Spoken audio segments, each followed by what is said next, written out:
พี่น้องมาไล่ปลาได้พี่น้องเด้อ1 2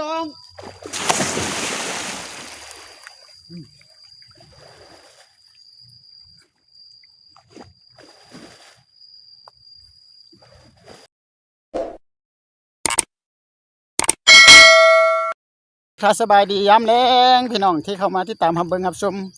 เมาจันจะพาพี่น้องไปใส่มองเอาป่าเบิ่งกันสิได้บ่นะตอนแรงแล้วเดี๋ยวนี้นะ4 โมงป่าจน5 โมงยังละไปเบิ่งน้ำกันพี่น้องสิมีป่าบ่นะแต่เมื่อคืนสร้างเพิ่นมาเนี่ยว่าเพิ่นมาใส่เอามองมาใส่ก็ได้ประมาณโลป่ายนี่นะพี่น้องเอ้ยเฮาก็มาเบิ่งมาสิหมานหรือบ่มาเบิ่งน้ำกันพี่น้องก็บ่ฮู้ว่าส่วนหลายป่าก็เมื่อคืนก็ฝนตกได้พี่น้องเอากันนี่มองมานี่แหละสร้างเพิ่นมาก่อนละเพิ่นนึงนะลงเสียเนาะ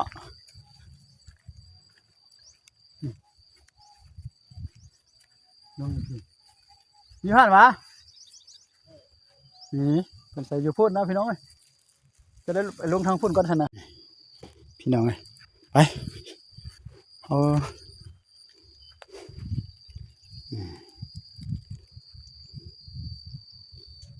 ชิปก่อนเนาะต้องลองบน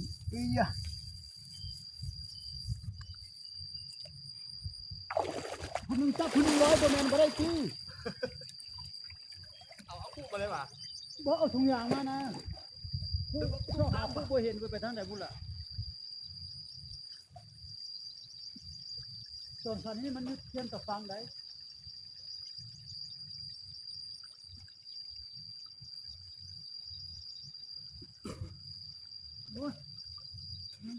เจ้าปล่อยนี่เจ้าปล่อยค่อยร้อยก็ได้ผู้เดียวปล่อยผู้เดียวเฮ็ดมันซ่า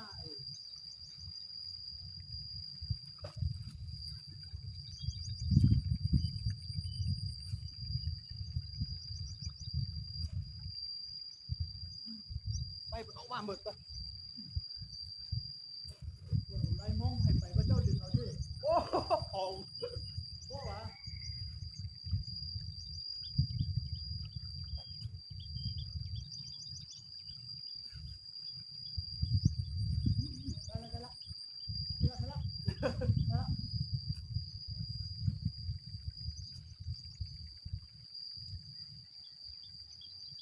น้ำต้มที่อยู่มันดิ่งนะใส่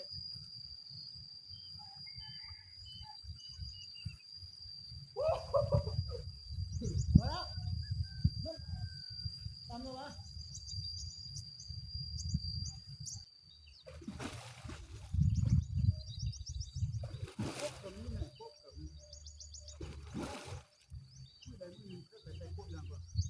เดี๋ยวองค์ไอ้นั่นบางเธอเล่าหินจะว่าเขาหลักป่ามันได้แหละหรือถ้ามันมีก้นมันต้องค่อยไปโตนมเนี่ยมันมีหนอกเนาะมีเรื่องปลาที่นี่นะขึ้นมานำแบบ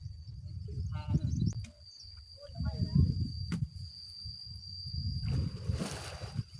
เดี๋ยวมันเรียนไม่เรียนมา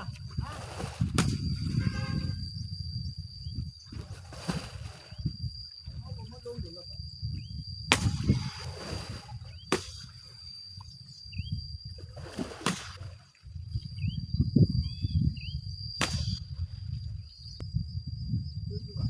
จังหวะก็ผมเยอะตอนไหนถ้าจางขึ้นบ่ให้วะก็เข้าทาบ่เข้า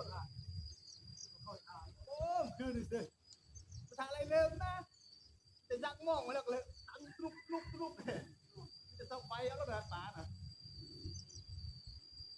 เพราะว่าการขึ้นแบบขึ้นเจ้าไฟว่าไม่ใส่อยู่แล้วดิ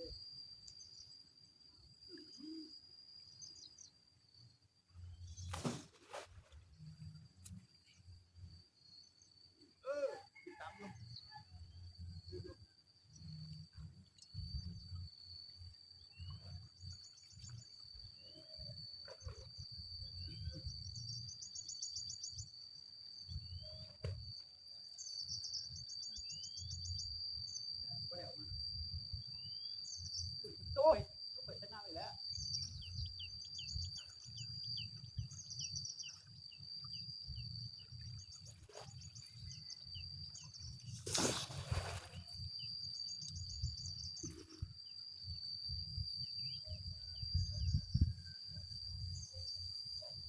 แก้ทางนี้แล้วปากมันมาทางนี้ปากแค่ปากมากว่าทางไหนปากบอกมาทางนี้ปากมากมาแล้วเอาปืนนี่จับเนื้อเลยใช่บินขับข้างมันอยู่ในนี่นะอยู่บนป่าสวนเขานี่นะนี่นะมันห้อยผมมีเวลาจะเข้าไปในสวนเขานี่ไปตอน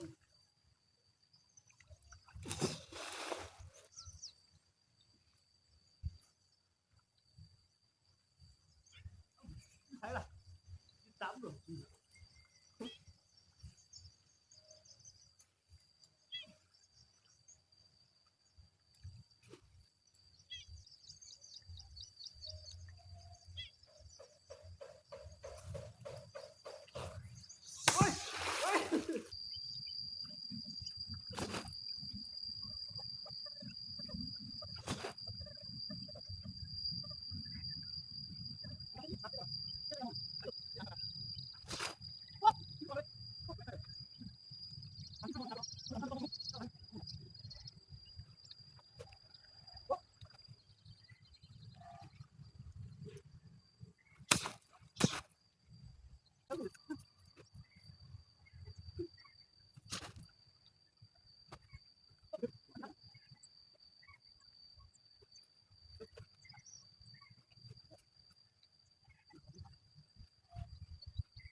ได้ป่า5-6ตัวชื่อ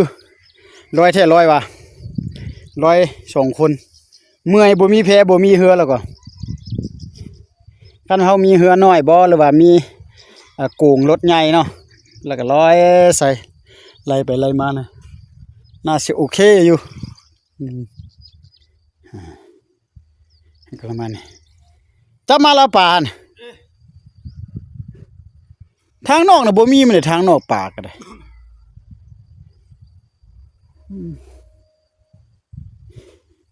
นี่ปลา2ตัว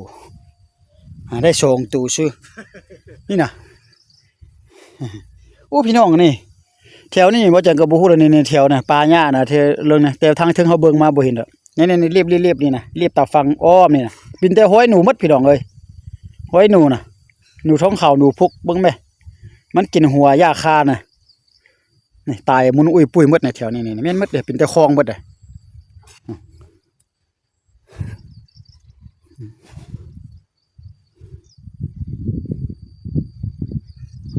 ช่วงนี้ก็ฤดูฝนตกแล้วพี่น้องเมื่อคืนก็ฝนตกเนี่ยปลาหญ้าเขียวทุ่มเลยพี่น้องเอ้ยว่าไปพี่น้องก็เพิ่นก็ไทยสวนไทยนากันแล้วได้พี่น้องเอ้ยนี่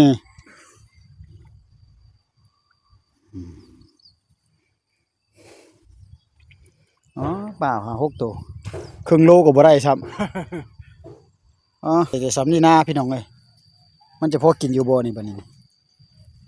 นี่4ตัวชื่อตัวนึงลีดลงมือโอ้ปลา4ตัวมองยังทิ่มปลาอยู่หั่นเลยพี่น้อง